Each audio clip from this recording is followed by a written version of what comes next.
সতর্কতামূলকভাবে নতুন দোকান হিসেবে মাত্র 2000 টাকা জরিমানা আরোপ করা হলো, পরিশোধের ব্যবস্থা করেন। নাম তো সুন্দর দিচ্ছেন একটা।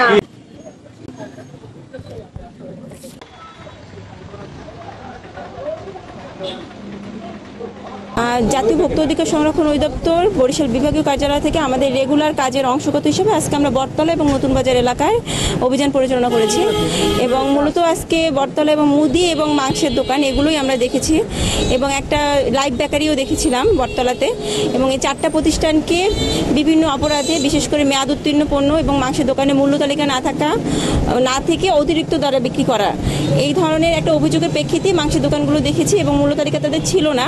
এই 4টা প্রতিষ্ঠানকে আইন অবমাননা করার জন্য 9000 টাকা জরিমানা আরোপ করা হয়েছে। আমাদের এই অভিযান অব্যাহত থাকবে।